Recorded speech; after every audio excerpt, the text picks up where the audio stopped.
ಮೊದಲನೇ ಅಧಿಕಾರ ಪೂರ್ಣ ಆದ ನಂತರ ಇಲ್ಲಿ ಮೊದಲನೇ ಅಧಿಕಾರದ ಮೊದಲನೇ ಸೂತ್ರದೊಳಗ ಯಾವ ಮೋಕ್ಷ ಮಾರ್ಗದ ನಿರೂಪಣೆ ಮಾಡ್ತಾರೆ ಅದರೊಳಗ ಮೊದಲನೇ ಶಬ್ದನ ಇಡೀ ಸಮ್ಯಕ್ ದರ್ಶನ.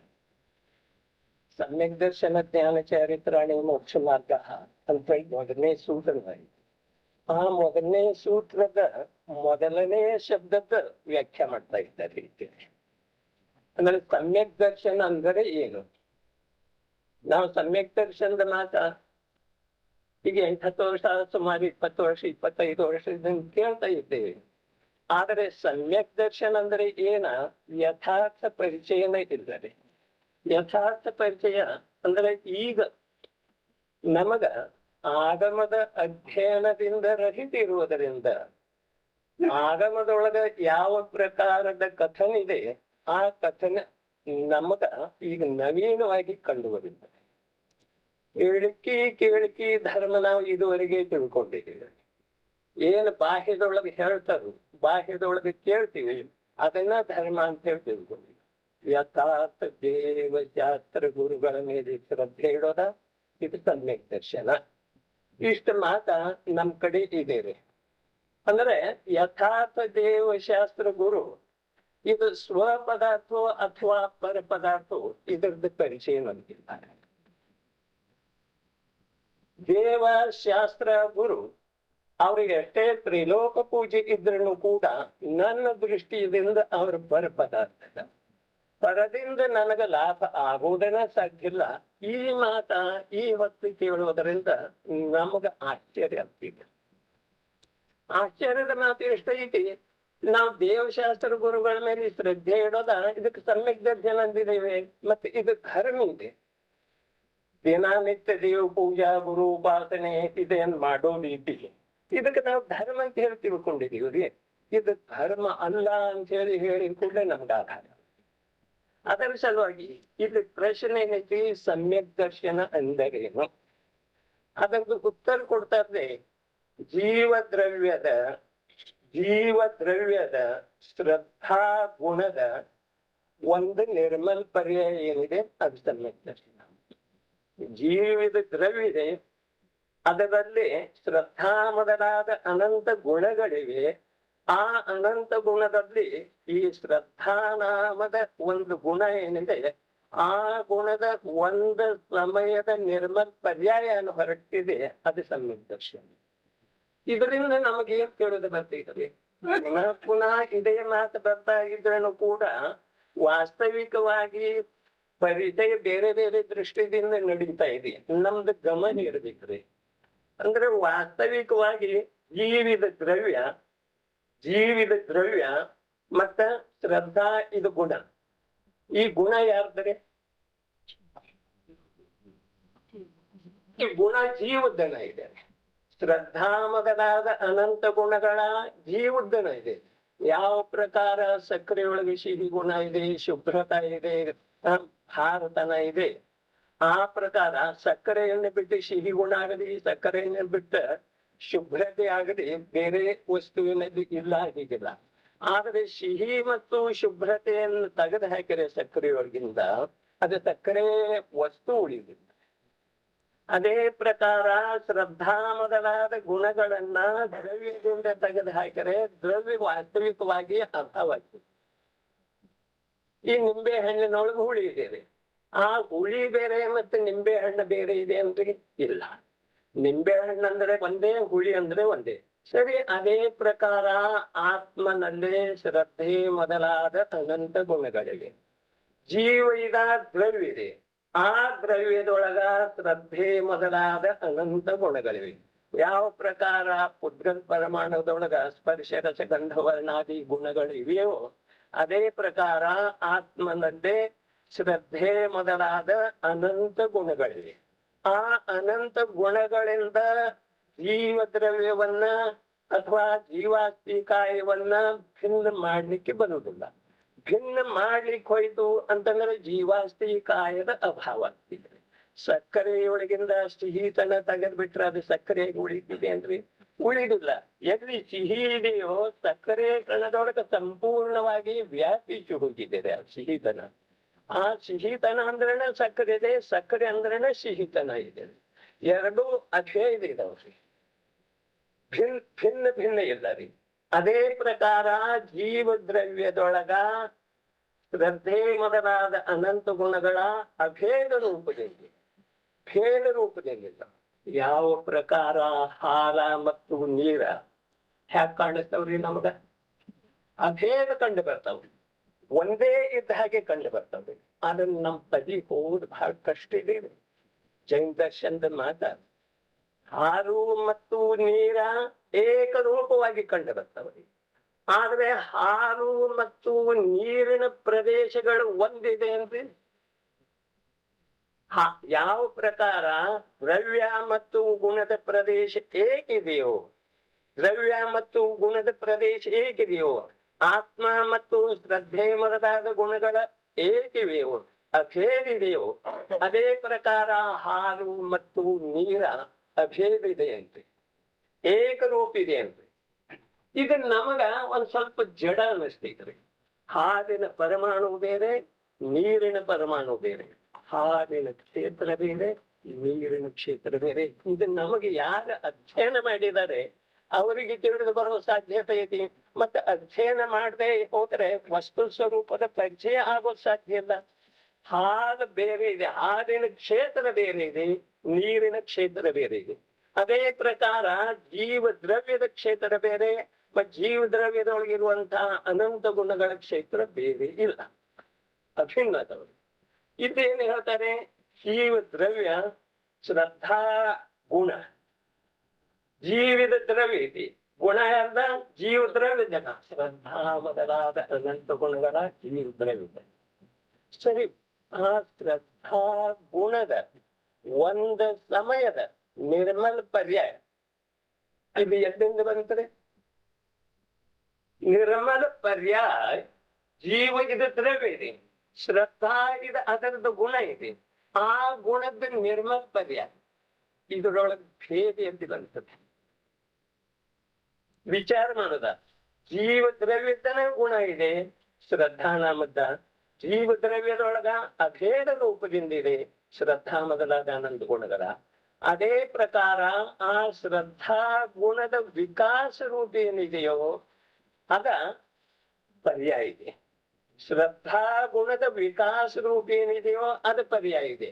ಆ ಪರ್ಯಾಯ ಮತ್ತ ಆ ಗುಣ ಮತ್ತು ಆ ದ್ರವ್ಯ ಇವುದರೊಳಗೆ ಭಿನ್ನತೆ ಇದೆ, ನಾಮಭೇದ ಇದೆ. ನಾಮಭೇದ ಇದೆ. ಜೀವ ದ್ರವ್ಯ, ಶ್ರದ್ಧಾ ಗುಣ ಮತ್ತ ನಿರ್ಮಲ ಪರ್ಯಾಯ. ನಾಮಭೇದ ಇದ್ರೂ ಕೂಡ ಜೀವ ದ್ರವ್ಯದೊಳಗ ಶ್ರದ್ಧಾನಾಮದ ಗುಣ ಮತ್ತು ಶ್ರದ್ಧಾನಾಮದ ಗುಣದ ಪರ್ಯಾಯ ಅಭೇದಿದ, ಭಿನ್ನಿಲ್ಲ, ಅಭಿನ್ನದ. ಮತ್ತೊಂದೇನು ಏಕ ಪ್ರದೇಶ ಇದೆ. ಇದು ಮುಖ್ಯ ಮಾತು. ಇವು ಮೂರು ಏಕ ಪ್ರದೇಶ ಇದಾವ, ಒಂದ ಪ್ರದೇಶದೊಳಗೆ ಮೂರು ಅದಾವ.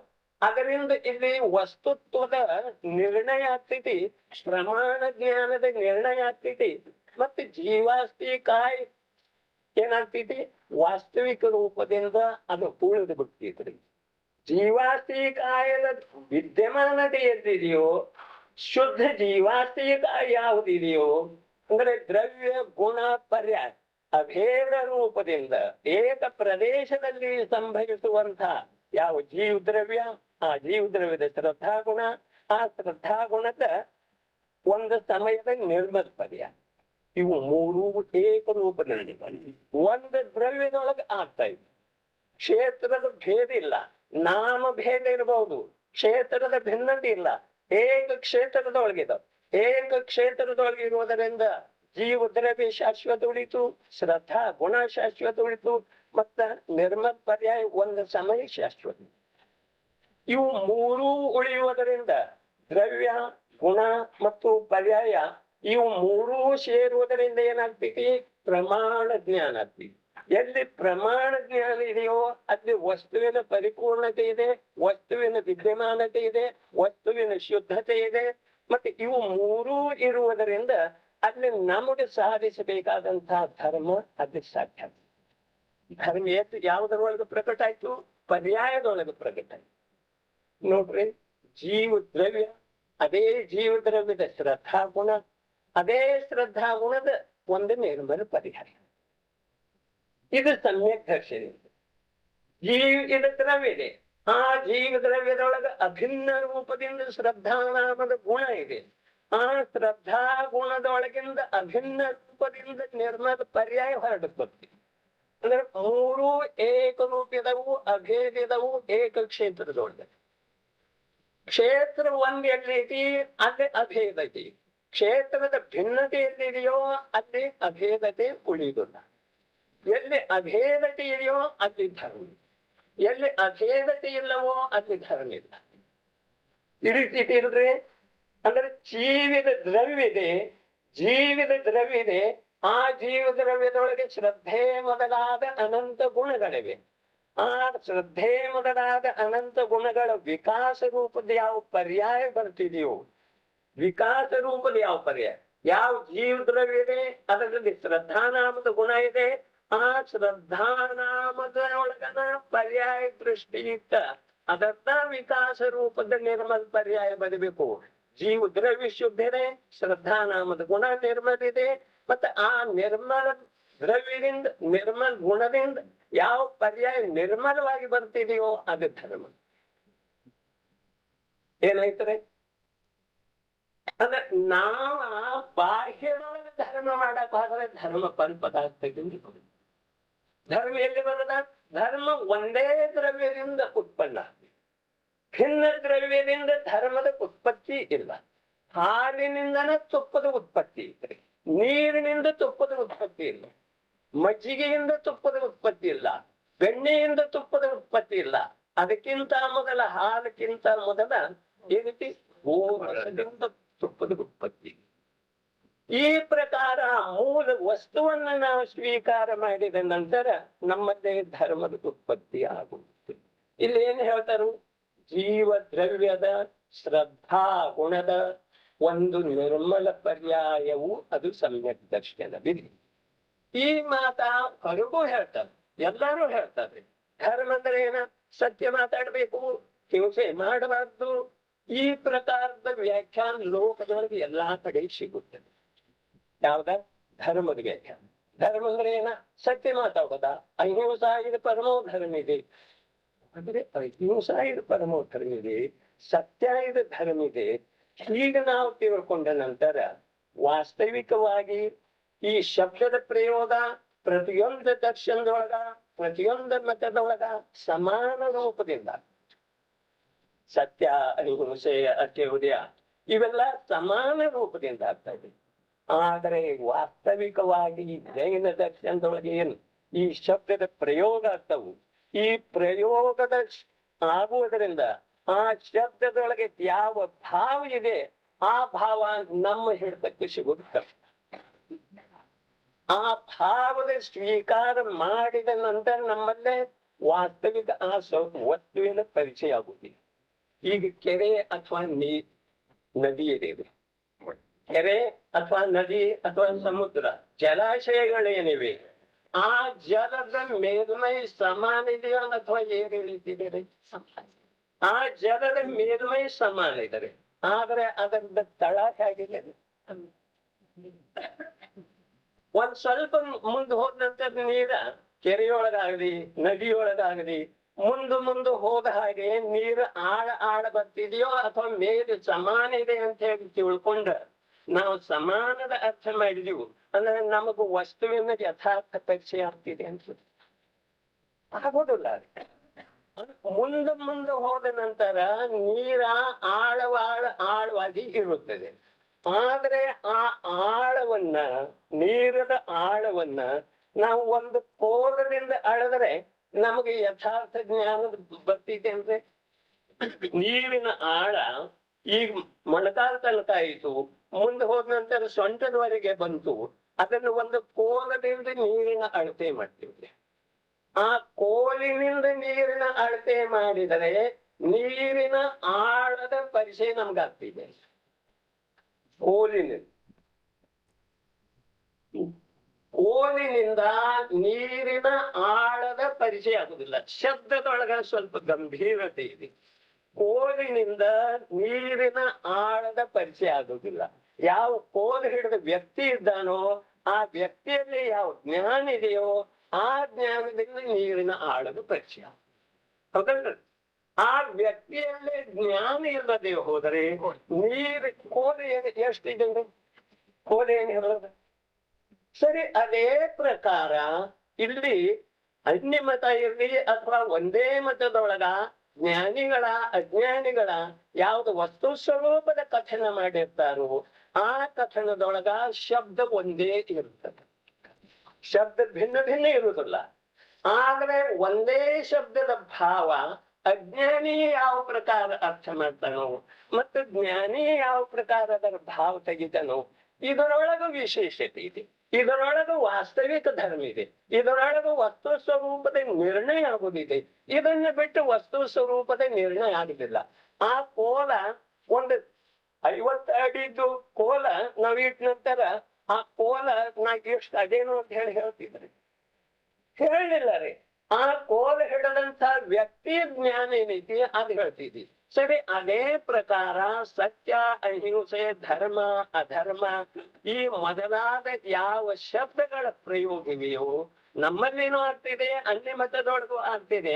ಆದ್ರೆ ನಮ್ಮಲ್ಲಿ ಯಾವ ವಸ್ತುವಿನ ಯಥಾರ್ಥ ನಿರ್ಣಯ, ಯಥಾರ್ಥ ಅನುಭೂತಿ, ಯಥಾರ್ಥ ಪರಿಚಯದಿಂದ ತಿಳ್ಕೊಂಡಂತಹ ಯಾವ ಯಥಾರ್ಥ ಜ್ಞಾನ ಇದೆಯೋ ಆ ಯಥಾರ್ಥ ಜ್ಞಾನದಿಂದ ವೀತರಾಗ ದೃಷ್ಟಿ ಇದ್ದವರ ಯಾವ ಪ್ರಕಾರದ ಕಥನ ಮಾಡ್ತಾರೋ, ಯಾವ ಪ್ರಕಾರದ ಭಾವ ತೆಗಿತಾರೋ ಆ ಪ್ರಕಾರದ ಭಾವ ಇನ್ನೊಂದು ಕಡೆ ಹೊರಡೋ ಸಾಧ್ಯತೆ ಇಲ್ಲ. ಅದರ ಸಲುವಾಗಿ ನಾವೇನ್ ಮಾಡ್ತೇವೆ? ಎಲ್ಲ ಸಮಾನಿದೆ, ಎಲ್ಲ ಸಮಾನಿದೆ. ಶಬ್ದ ಪ್ರಯೋಗ ಸಮಾನ ಇದೆ, ಭಾವ ಸಮಾನ ಇಲ್ಲ. ಈ ಮಾತ ನಾವು ತಿಳಿದ ನಂತರ ವಸ್ತುವಿನ ನಿರ್ಣಯ ಆಗ್ತಿದೆ ಮತ್ತೆ ನಮಗೆ ಧರ್ಮದ ಪ್ರಾಪ್ತಿ ಆಗುದಿದೆ. ವಸ್ತುವಿನ ಯಥಾರ್ಥ ನಿರ್ಣಯವಿಲ್ಲದೆ ಧರ್ಮದ ಪ್ರಾಪ್ತಿ ನಮಗ ಆಗೋದನ್ನ ಸಾಧ್ಯತೆ ಇಲ್ಲ. ನಾವು ಮೇಲಿಂದ ನೋಡಿ ನೀರಿನ ಮೇಲ್ಮೈಯನ್ನು ನೋಡಿ ನೀರು ಸಮಾನಿದೆ ಈ ಪ್ರಕಾರ ತಿಳ್ಕೊಂಡ ನಾವು ಹಾಗೆ ಒಳಗ್ ಹೋದರೆ ಮುಳುಗಿ ಸತ್ತು ಹೋಗ್ತೀವಿ.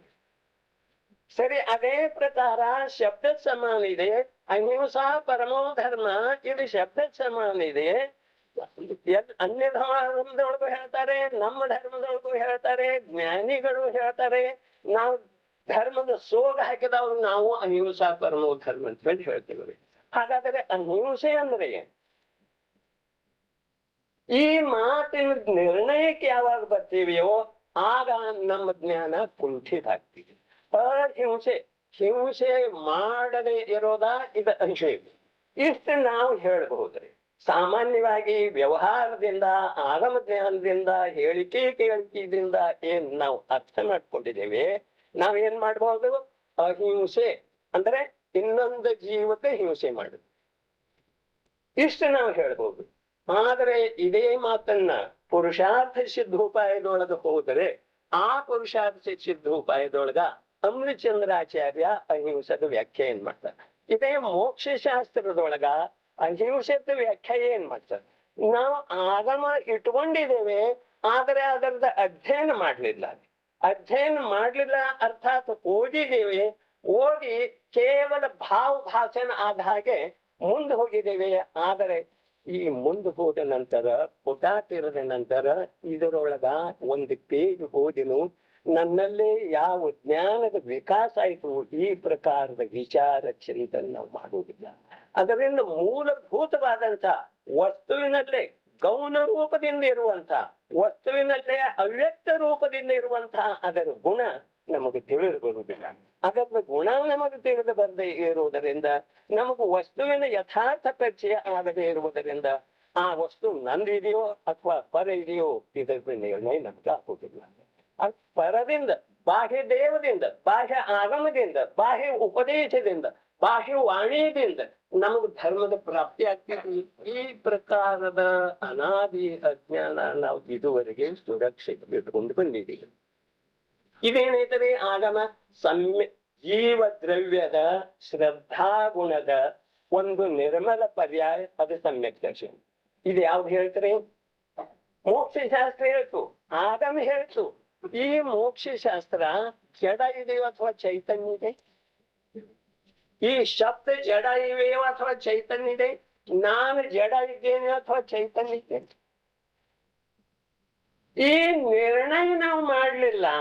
ಆ ಕಾರಣದಿಂದ ಇದರೊಳಗಿನ ಭಾವ ನನ್ನ ಜ್ಞಾನದಿಂದ ತಿಳ್ಕೊಂಡ್ರೆ ನನಗ ಭಾವ ಭಾಷೆನಾಗುತ್ತಿದ್ರಿ. ಇದರ ಮೂಲಕ, ಗ್ರಂಥದ ಮೂಲಕ ಶ್ರದ್ಧಾನಾಮದ ಒಂದು ಗುಣ ಇದೆ, ಅದರದ್ದು ಒಂದು ನಿರ್ಮಲ ಪರ್ಯಾಯ, ಇದು ಸಮ್ಯಕ್ ದರ್ಶನ. ಸರಿ, ಇಷ್ಟ ಆದ ನಂತರ ನಮ್ಗೆ ಅನುಭೂತಿ ಐತೆ. ಮತ್ತೆ ಅನುಭೂತಿ ಆಗದಿದ್ರ ಈ ಶಬ್ದದಿಂದ, ಈ ವಾಣಿದಿಂದ, ಈ ಮೋಕ್ಷ ಶಾಸ್ತ್ರದಿಂದ ಏನ್ ಪ್ರಯೋಜನ? ಆಚಾರ್ಯ ಭಗವಂತರ ಜ್ಞಾನ, ಅದರ ಸಲುವಾಗಿ ಸರ್ವಜ್ಞ ಭಗವಂತರ ದಿವ್ಯವಾಣಿ ಹೇಗಿರ್ತದೆ? ಅನಕ್ಷರರು ಇಚ್ಛಾರಹಿತ ಇರ್ತಿದ್ದ. ಹೋದ್ಸಲ ಹೇಳಿದ್ದಿ, ಎಲ್ಲಿ ಇಚ್ಛಾ ಇಲ್ಲ ಅಲ್ಲಿ ಯಥಾರ್ಥ ದಾನ ಆಗ್ತಿದೆ. ಇಚ್ಛಾ ಎಲ್ಲಿದೆ ಅತಿ ಪುಣ್ಯ ಬಂದಿದೆ. ಇಚ್ಛಾದಿಂದ ಪುಣ್ಯ ಮತ್ತ ಅನಿಚ್ಛಾದಿಂದ ಧರ್ಮ. ದೇವದೇ ಭಗವಂತರ ದಿವ್ಯ ಧ್ವನಿ ಯಾವ್ದು ಹೊರತಿದೆ ಅದ ಅನಕ್ಷರ ರೂಪಿ. ಓಂಕಾರ ಅಂದ್ರೆ ಕಥನ ಮಾಡ್ಲಿಕ್ಕೆ ಬರುವುದಿಲ್ಲ ಅಂತ ಹೇಳಿ ಏನಾದ್ರೆ ವ್ಯವಹಾರದಿಂದ ಈ ಪ್ರಕಾರ ಹೇಳೋದಿರ್ತೀರಿ. ಅನಕ್ಷರ ರೂಪಿದೆ, ಸರ್ವಾಂಗದಿಂದ ಪ್ರಕಟ ಆಗ್ತಿದೆ ಅಂದ್ರೆ ಏನಾಗ್ತಿದೆ? ಓಂಕಾರ ರೂಪಿದೆ, ಸರ್ವಾಂಗದಿಂದ ಪ್ರಕಟ ಆಗ್ತಿದೆ, ಅನಕ್ಷರಿ ಅಂದ್ರೆ ಅಕ್ಷರದ ಉತ್ಪತ್ತಿ ಇಲ್ಲ. ಅಲ್ಲಿ ಅಕ್ಷರದ ಉತ್ಪತ್ತಿ ಇಲ್ಲ, ವಾಣಿದ ಉತ್ಪತ್ತಿ ಇಲ್ಲ. ದಿವ್ಯ ವಾಣಿ ಅಂತೀವ್ರಿ. ಎಲ್ಲಿ ಸ್ವಯಂ ವಾಣಿದ ಉತ್ಪತ್ತಿ ಇಲ್ಲೋ ಅಲ್ಲಿ ದಿವ್ಯವಾಣಿ ಅಂತೀವ್ರಿ. ಆದರೆ ಪ್ರಭು ಆ ಸರ್ವಜ್ಞ ಭಗವಂತರ ಯಾವ ದಿವ್ಯವಾಣಿಯಿಂದ ಯಾವ ಭವ್ಯ ಕೋಟಿಗೆ ಒಂದು ಅಮೃತ ರಸಾಪಾನ ಮಾಡಿಸ್ತಾ ಇದ್ದಾರೆ. ಆ ಅಮೃತ ರಸಾಪಾನ ಮಾಡಿಸುವ ವಿಧಾನ, ಅದನ್ನ ಮಾಡಿಕೊಳ್ಳುವ ವಿಧಾನ ನಮಗೂ ಗೊತ್ತಿಲ್ಲ. ನೋಡ್ರಿ, ಜೋ ಜಾಣದೇ ಅರ್ಹಂತ ಅಂತ ಹೇಳಿ ಆಚಾರ್ಯ ಭಗವಂತರ ಕುಂದಾಚಾರ್ಯ ಪ್ರವಚನ ಸಾರದಾಗ ಹೇಳಿದ್ದಾರೆ. ಯಾರು ಅರ್ಹಂತರನ್ನು ನೋಡ್ತಾರೆ ತಿಳ್ಕೊತಾರೆ. ಸಮೋಕರಣದೊಳಗ ನೆಲ ಬಿಟ್ಟು 20 ಸಹಸ್ರ ಅಡಿ ಅಂತರದ ಮೇಲೆ ಕಮಲ ಕರ್ಣಿಕೆಯನ್ನು ಸೋಂಕದ ಕೇವಲಿ ಭಗವಂತರು ವಿರಾಜಮಾನ ಇದ್ದಾರೆ. ಭಗವಾನ್ ಮಹಾವೀರು ವಿರಾಜಮಾನ ಇದ್ದಾರೆ. ಅವರನ್ನ ನಾವು ನೋಡಿದ್ದೇವೆ, ಆಗಮದ ಮೂಲಕ ಕೇಳಿದ್ದೇವೆ. ಆದರೆ ಅವರ ಪರಿಚಯ ಹೇಗಿದೆ? ಪರಮ ಔದಾರಿಕ ಶರೀರದೊಳಗ ಆ ಕೇವಲಿ ಭಗವಂತರು ವಿರಾಜಮಾನ ಇದ್ದಾರೆ. ಆದ್ರೆ ಈ ನಿಮ್ದ ಪರಮ ಔದಾರಿಕ ಶರೀರ ಆ ಶರೀರದ ಕಾರ್ಯ ಈಗ ಮಾಡ್ತಾ ಇದೆ ಅಥವಾ ಇಲ್ಲ, ಇದರ ಕಡೆ ನಮ್ಗೆ ಗಮನ ಇಲ್ಲ. ಆ ಭಗವಾನ್ ಮಹಾವೀರರ ಪರಮ ಔದಾರಿಕ ಶರೀರ ತನ್ನ ಕಾರ್ಯವನ್ನ ಕಣ್ಣು ಬೆಳಸುದ, ಇವೇ ಶ್ವಾಸೋಚ್ಛ್ವಾಸ, ಇವೇ ಮೊದಲಾದ ಕಾರ್ಯಗಳನ್ನ ಅದು ಮಾಡ್ತಾ ಇದೆ. 10 ಪ್ರಾಣದಿಂದ ಆ ಅರ್ಹಂತ ಭಗವಂತ ಬದುಕಿದ. ಇದರದ ವಿಚಾರ ನಾವು ಮಾಡಲಿಲ್ಲ. ಕಣ್ಣು ಬಿಡೋದಿಲ್ಲ. ಕಣ್ಣು ಬಿಡೋದ ನಿಂತು ಹೋಯ್ತು ಅಂದ್ರೆ ನಾವು ವ್ಯವಹಾರದೊಳಗೆ ಏನಂತೇವೆ? ಆ ವ್ಯಕ್ತಿ ಸತ್ಪುದ. ಹೌದಿಲ್ರಿ? ಹಾಗಾದ್ರೆ ಕೇವಲಿ ಭಗವಂತರ ರೆಪ್ಪೆ ಹೊಡಿಯುದಿಲ್ಲ ರೀ, ಹಗಲಾಡುವುದಿಲ್ಲ. ಹಾಗಾದ್ರೆ ಅವರು ಸತ್ತು ಹೋಗಿದ್ದಾರೆ ಅಂದ್ರೆ ಸತ್ತು ಹೋಗಿದ್ದಾರೆ. ಶರೀರದಿಂದ ಅವರ ಅತ್ಯಂತ ಅಸ್ಪೃಷ್ಟ ಇದ್ದಾರೆ. ಶರೀರದ ಸ್ಪರ್ಶ ಇಲ್ಲ. ಆ ಭಗವಾನ್ ಮಹಾವೀರರ ಚೈತನ್ಯ ಆತ್ಮ ಏನಿದಾನೆ, ಆ ಚೈತನ್ಯ ಆತ್ಮದ ಪ್ರಸಾರ ಪರಮ ಔದಾರಿಕ ಶರೀರದೊಳಗ ಆಗ್ತಾ ಇಲ್ಲ. ಈ ದಿವ್ಯವಾಣಿಯನ್ನ ನಾವು ಕೇಳಿದ್ವಿ, ನಾವು ನೋಡಿದೀವೇನ್ರಿ, ತಿಳ್ಕೊಂಡಿವೇನ್ರಿ? ಇದು ಎಂಥ ದಿವ್ಯವಾಣಿ? ಈ ದಿವ್ಯವಾಣಿ ಯಾವ ಜ್ಞಾನಿ ಪುರುಷ ಇದ್ದಾನೋ, ಸಮ್ಯಕ್ ಸಂಪನ್ನ ಅದಾನೋ ಆ ಜೀವ ಮಾತ್ರ ತಿಳ್ಕೊಳ್ಳೋದ. ಮಿಥ್ಯಾ ದೃಷ್ಟಿ ಜೀವಕ್ಕ ಈ ವಿಷಯ ತಿಳಿದು ಬರುವ ಸಾಧ್ಯತೆ ಇಲ್ಲ. ಶರೀರಕ್ಕೆ ನಮಸ್ಕಾರ ಮಾಡೋದನೇ ಇಲ್ರಿ ಆ ಜೀವರಿ. ಶರೀರ ಜಡ ಇದೆ, ಪುದ್ರನಾಸ್ತಿಕ ಇದ್ದಾರೆ. ಭಗವಾನ್ ಆತ್ಮ ಶುದ್ಧ ಜೀವಾಸ್ತಿಕ. ಭಗವಾನ್ ಆತ್ಮ ಶುದ್ಧ ಜೀವಾಸ್ತಿಕ. ಆ ಅರ್ಹಂತ ಭಗವಂತರಲ್ಲೇ ಯೋಗದ ಕಂಪನಿ ಇದೆ. ಅದರಿಂದ ಆ ಶರೀರ ಪರಮ ಶುದ್ಧ ಇಲ್ಲ. ಪರಮ ಶುದ್ಧ ಯಾವಾಗದ ಪ್ರತಿಯೊಂದು ಪರಮಾಣು ತನ್ನಷ್ಟಕತ ಪರಮ ಶುದ್ಧ ಇದೆ. ಆ ಔದಾರಿಕ ಶರೀರದೊಳಗ ಎಷ್ಟು ಶುದ್ಧ ಪರಮಾಣುಗಳಿವೆಯೋ ಆ ಸಂಪೂರ್ಣ ಪರಮಾಣು ಶುದ್ಧ. ಆ ನೋಡು ದೃಷ್ಟಿ ನಮ್ಮಲ್ಲೇ ಬಂದ ನಂತರ ನಮ್ಗೆ ಅದು ತಿಳಿದು ಬರುತ್ತಿದೆ. ಹೀಗಾಗುವುದರಿಂದ ದಿವ್ಯ ಧ್ವನಿ ಎಲ್ಲಿಂದ ಹೊರಟಿದೆ?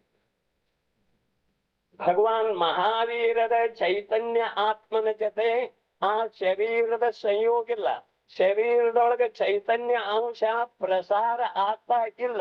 ವಾಣಿ ಎಲ್ಲಿಂದ ಹೊರಡ್ತದೆ? ಆದ್ರೆ ವಾಣಿ ಮೂಲಕ ಹೊರಡ್ತಿದೆ ಈ ಮಾತು ನಮ್ಗೆ. ವಾಣಿ ಮೂಲಕ ಹೊರಡ್ತಿದೆ. ಈಗ ನನ್ನ ವಾಣಿ ಎಲ್ಲಿಂದ ಹೊರಡ್ತಾ ಇದೆ?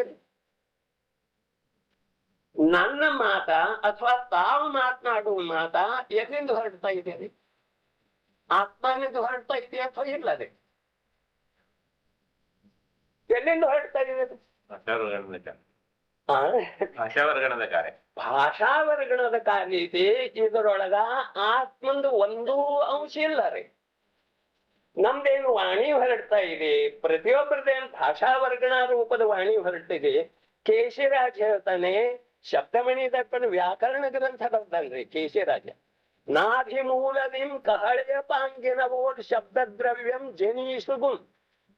ನಾಭಿಮೂಲದಿಂದ ಈ ಕೊಂಬೆ ಯಾವ ಪ್ರಕಾರ ಹೋಗ್ತಾರೋ, ಕೊಂಬ ಹೋಗ್ತಾರಲ್ಲ ಆ ಪ್ರಕಾರ ಕೊಂಬು ಊದಾ ಇರ್ಲಿ. ಮತ್ತೆ ಸತ್ಯತೆ ಬರ್ತಿದ್ರಿ, ಕೊಂಬದ ತುದಿದಿಂದ ಬರ್ತಿದ್ರಿ. ಅದೇ ಪ್ರಕಾರ ಶಬ್ದದ ಉತ್ಪತ್ತಿ ನಾಭಿ ಒಳಗಾಗ್ತಿದೆ. ಅದರದ ಪ್ರಕಟತೆ ಎಲ್ಲಿ ಆಗ್ತಿದೆ? ಮುಖದಿಂದ ಆಗ್ತಿದೆ.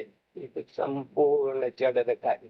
12ನೇ ಶತಮಾನದೊಳಗೆ ಕೇಶಿರಾಜ ವ್ಯಾಕರಣ ಗ್ರಂಥದೊಳಗೆ, ಲೌಕಿಕ ಗ್ರಂಥದೊಳಗೆ ಈ ಮಾತದು. ನಮಗ ಅದರದ ಪರಿಚಯ ಇಲ್ರಿ. ಅಂದ್ರೆ ಏನಾಯ್ತು? ನಾಭಿಮೂಲದಿಂ ಕಹಳೆಯ ಪಾಂಗಿನವೋ ಶಬ್ದ ದ್ರವ್ಯಂ ಜನಿಸುಗುಂ. ಶಬ್ದ ದ್ರವ್ಯ ಪುದ್ಗಲದಿಂದ ಜನಿಸ್ತಿದೆ. ಅದಕ್ಕೆ ಪುದ್ಗಲ ವರ್ಗಣದ ಕಾರ್ಯ. ನಾವು ಏನ್ ತಿಳ್ಕೊತೀವಿ? ಇದರಿಂದ ನನಗೆ ಧರ್ಮದ ಲಾಭ ಆಯ್ತು, ದಿವ್ಯ ಧ್ವನಿಯಿಂದ ನನಗೆ ಧರ್ಮದ ಲಾಭ ಆಯ್ತು, ಸಮಯ ಸಾರು ಓದುವುದರಿಂದ ನನಗೆ ಧರ್ಮದ ಲಾಭ. ಇದೇನೆ ಸಂಪೂರ್ಣ ಮಿಥ್ಯಾತ್ವದ ಅಜ್ಞಾನದ ಪರಮಾವಧಿ, ಮೂಢತೆಯ ಲಕ್ಷಣ. ಹೀಗ ಅಂದ ಕೂಡಲೇ ನಮಗೆ ಆಘಾತ ಆಗ್ತದೆ. ನಾವು ಮೂಢೆಯಾಗಲು ಸಾಧ್ಯತೆ ಇದೆ. ನಿಜವಾಗಿ ವಸ್ತುವಿನ ಯಥಾರ್ಥ ಸ್ವರೂಪ ನಾವು ಎಲ್ಲಿಯವರೆಗೆ ತಿಳ್ಕೊಳ್ಳುವುದಿಲ್ಲವೋ ಅಲ್ಲಿಯವರೆಗೆ ನಮ್ದ ಸಂಪೂರ್ಣ ಜ್ಞಾನ ಪೂರ್ಜ್ಞಾನದೊಳಗೆ ಸಮಾವೇಶ ಆಗುತ್ತೆ. ವಸ್ತುವಿನ ಯಥಾರ್ಥ ಜ್ಞಾನ, ದ್ರವ್ಯ, ಈ ಜೀವಿದ ದ್ರವ್ಯ ಇದೆ, ಆ ಜೀವ ದ್ರವ್ಯದ ಶ್ರದ್ಧಾನಾಮದ ಗುಣ ಇದೆ, ಅದೇ ಗುಣದ ವಿಕಾಸ ರೂಪದ ನಿರ್ಮಲ ಪರ್ಯಾಯ ಇದೆ. ಆ ಪರ್ಯಾಯ ಏನಿದೆಯೋ ಅದೇ ಸಮ್ಯಕ್ ದರ್ಶನ ಇದೆ, ಅದೇ ಧರ್ಮ ಇದೆ, ಅದೇ ಸಂಸಾರವನ್ನು ಸೀಮಿತ ಮಾಡುವಂತ ವಸ್ತು. ಇದು ಎಲ್ಲಿ ಸಂಭವಿಸಿದರೆ? ಒಂದೇ ಒಂದು ದ್ರವ್ಯದೊಳಗೆ ಸಂಭವಿಸಿ. ಮತ್ತೆ ಶರೀರದಿಂದ ಧರ್ಮ ಆಗ್ತಿದೆ. ಹೀಗೆ ನಮ್ದು ಯಾವ್ದು ಅನಾದಿ ಶ್ರದ್ಧೆ ಇದೆಯೋ ಆ ಅನಾದಿ ಶ್ರದ್ಧೆಯಿಂದ ಏನಾಗ್ತಾ ಇದೆ? ಶರೀರದಿಂದ ಧರ್ಮ ಆಗ್ತಿದೆ. ಈ ಪ್ರಕಾರದ ಮಿಥ್ಯಾ ಭಾವನೆ, ಮಿಥ್ಯಾ ಕಲ್ಪನೆಯಿಂದ ನಮಗ ಸಮಯಕ್ಕ ಸಂಸಾರದ ವಿರಕ್ತಿ ಆಗ್ತದೆ.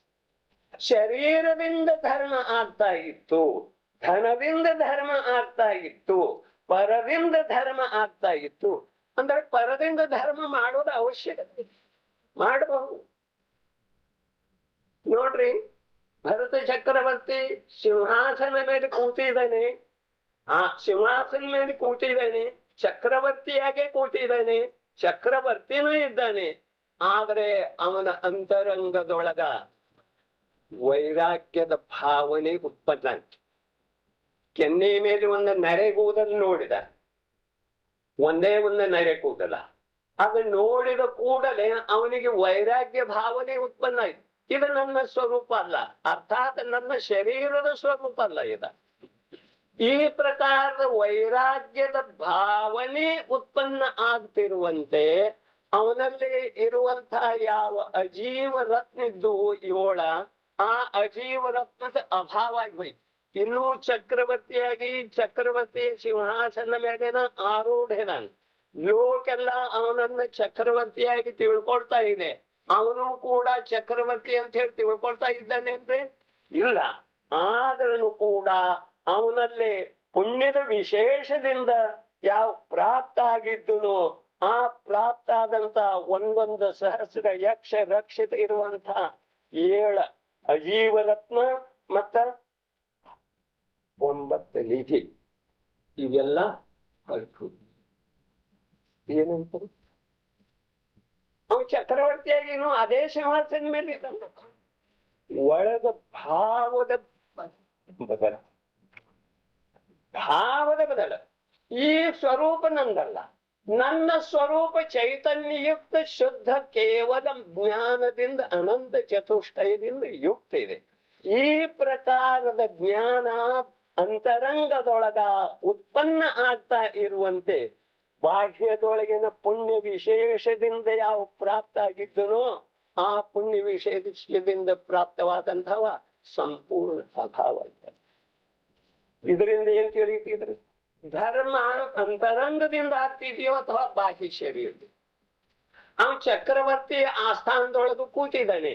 ಜಗತ್ತೆಲ್ಲ ಚಕ್ರವರ್ತಿಯಾಗಿ ಅವನನ್ನ ತಿಳ್ಕೊಳ್ತಾ ಇದೆ. ಆದ್ರೂ ಕೂಡ ಆ ಚಕ್ರವರ್ತಿ ಯಾವಾಗ ಪುಣ್ಯದ ಉದಯ ಬಂತು ಆಗ 14 ರತ್ನ 9 ನಿಧಿ ಎಲ್ಲ ಪ್ರಾಪ್ತ ಆದನು. ಅದರೊಳಗಿಂದ 7 ಸಜೀವ ರತ್ನ ಉಳಿದು ಅವತರದ ರಕ್ಷಕರೆಲ್ಲ ಹೊರಟು ಹೋದರು. ಒಂದೊಂದು ಸಹಸ್ರ ಯಕ್ಷ ರಕ್ಷಕರೆಲ್ಲ. ಮತ್ತ ಜಡ ಸಜೀವ ರತ್ನ ಅಷ್ಟು ಉಳಿದು, ಹೆಸರಿಗೆ ಮಾತ್ರ ಸಜೀವ ರತ್ನ. ಈ ಪ್ರಕಾರ ಉಳಿಯುವುದರಿಂದ ಇಲ್ಲಿ ಅಂತರ ಏನಾಯ್ತು? ಅಂತರಂಗದೊಳಗ ವೈರಾಗ್ಯದ ಉತ್ಪತ್ತಿ ಆಯ್ತು. ವೈರಾಗ್ಯ ಅಂದ್ರೆ ಏನು? ಅಂತರಂಗದೊಳಗ ವೈರಾಗ್ಯದ ಉತ್ಪತ್ತಿ ಆಯ್ತು. ವೈರಾಗ್ಯದ ಉತ್ಪತ್ತಿ ಆಯ್ತು. ದೀಕ್ಷೆ ತಗೊಂಡು ಹೋದ. ನೀಲಾಂಜನಿ ನೃತ್ಯ ನೋಡಿದ ವೃಷಭದೇವ ಭಗವಂತ ದೀಕ್ಷಾ ತಗೊಂಡು ಹೋದ. ಅರ್ಥಾತ್ ವೈರಾಗ್ಯ ಅಂದ್ರೆ ಶಬ್ದ ಪ್ರಯೋಗ ನಾವು ಸಾಕಷ್ಟು ಸಲ ಕೇಳಿದೀವ್ರಿ. ವೈರಾಗ್ಯ ಉತ್ಪನ್ನ ಆಯ್ತು. ವಿಶೇಷ ರಾಗ ಏನಿತ್ತು ಅದು ಹೊರಟು ಹೋಯಿತು. ಬಂದಿದ್ದು ಅದೇ ಪ್ರಕಾರ ಸ್ವಾಭಾವಿಕವಾಗಿ ಬರ್ತವು. ಈ ಚಕ್ರವರ್ತಿ ಅವುಗಳನ್ನ ಆಹ್ವಾನ ಮಾಡಿರ್ಲಿಲ್ಲ, ಕೂಡಿ ಕರೆದಿರ್ಲಿಲ್ಲ. ಅವು ತಾನಾಗೆಲ್ಲ ಬಂದಿತ್ತು. ಯಾಕೆ ಬಂದಿದ್ದು? ಪುಣ್ಯದ ವಿಶೇಷದಿಂದ ಬಂದಿದ್ದು. ತಮ್ಮ ಕಾರಣದಿಂದ, ತಮ್ಮ ಯೋಗ್ಯತೆಯಿಂದ ತಾವು ಎಲ್ಲಿ ಬರಬೇಕು, ಯಾವ ಸಮಯದೊಳಗೆ ಎಲ್ಲಿ ಬಂದ, ಎಲ್ಲಿ ನಿಲ್ಲಬೇಕು, ಆ ಸಮಯದೊಳಗ ಅವು ಪ್ರತಿಯೊಂದು ತಮ್ಮ ತಮ್ಮ ಸ್ಥಾನದೊಳಗ ಬಂದು ನಿಂತು. ಎಲ್ಲಿ ಭಾರತನ ಆಶ್ರಯದೊಳಗ ಬಂದು ನಿಂತು 14 ರತ್ನ, 14 ರತ್ನದ ರಕ್ಷಕ, ಒಂದೊಂದು ಸಹಸ್ರ ಎಚ್ಚರ, 9 ನಿಧಿ. ಮತ್ತು ಭಾರತ ಪುಣ್ಯವನ್ನ ಯಾವಾಗ ಕೀಳ ಅಂತ ಹೇಳ್ತು, ಇದು ನನ್ನ ಸ್ವರೂಪ ಅಲ್ಲ, ಪುಣ್ಯ ನನ್ನ ಸ್ವರೂಪ ಅಲ್ಲ, ರಾಗ ನನ್ನ ಸ್ವರೂಪ ಅಲ್ಲ, ನಾವ್ ಈ ತರ ಆಗಲ್ಲ. ಇದು ಯಾವಾಗ ಸ್ವೀಕಾರ ಆಯ್ತು? ಅದಕ್ಕಿಂತ ನೋಡ್ರಿ, ಮನೆಗೆ ಮನುಷ್ಯ ಬಂದ ನಂತರ ನಾವು ಮಾತಾಡ್ತಿದ್ದಿದ್ರೆ ನಾವು ಒಳಗೆ ಬರ್ತಾನೆ ಹಾಗೆ ವಾಪಸ್ ಅಂತಿದ್ವಿ. ಬಟ್ ಒಳಗೆ ಇದ್ದಾಗ ಕೂಡ ನಾ ಸ್ನಾನ ಮಾಡೋದ, ಊಟ ಮಾಡೋದ, ಅಂಗಡಿಗೆ ಹೋಗೋದ ಮಾಡ್ಕತ್ತರ ಕೇಸ್ ಬಂದ ಹೋಗಿರ್ತಾನೆ. ಸ್ವಾಭಾವಿಕವಾಗಿ ಹೋಗ್ತೇನ್ರಿ. ಅದೇ ಪ್ರಕಾರ ಪುಣ್ಯವನ್ನ ಹೀನಾಯವಾಗಿ ಕಾಣುವುದರಿಂದ, ಪುಣ್ಯವನ್ನ ವಿಸ್ತರಿಸುವುದರಿಂದ, ಪುಣ್ಯದ ವಿಶೇಷದಿಂದ ಪ್ರಾಪ್ತವಾದಂತಹ ಪದಾರ್ಥಗಳೆಲ್ಲ ನಮ್ದು ಆಯುಷ್ಯ ತಿಂಗಿತ್ತು ಅಂತ ಹೇಳಿ ಅವು ತನ್ನಷ್ಟಕ್ಕೆ ತಾವ ಬರ್ತದೆ. ಇದರಿಂದ ನಮಗೆ ಬೋಧ ಏನಾಗ್ತಿದೆ? ಇದರಿಂದ ಬೋಧ ಧರ್ಮ ಪುಣ್ಯದಿಂದ ಆಗುವುದಿಲ್ಲ, ಧರ್ಮ ಪುಣ್ಯವನ್ನ ಬಿಡುವುದರಿಂದ ಆಗ್ತಿದೆ. ಇದೇ ಮಾತನ್ನ ಪಂಚಾಯತಿ ಕಾಯದ 144ನೇ ದಾಖಲೆಯೊಳಗ ಹೇಳಿದಾಗ ಅದನ್ನ ಮಣ್ಣಿನ ಸದಾ ಹೇಳಿಲ್ಲ.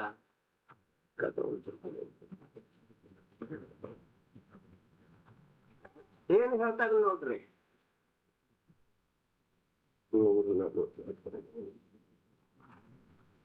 ಆಚಾರ್ಯ ಅಮೃತಚಂದ್ರನ ಈ ಗಾಥೆ ಮೇಲೆ ಟೀಕಾ ಬರೀತಾ ಶುಭಾಶುಭ ಪರಿಣಾಮ ನಿರೋಧ ಸಂವರ ಸಚಿತ್ತೋಪಯುಕ್ತ.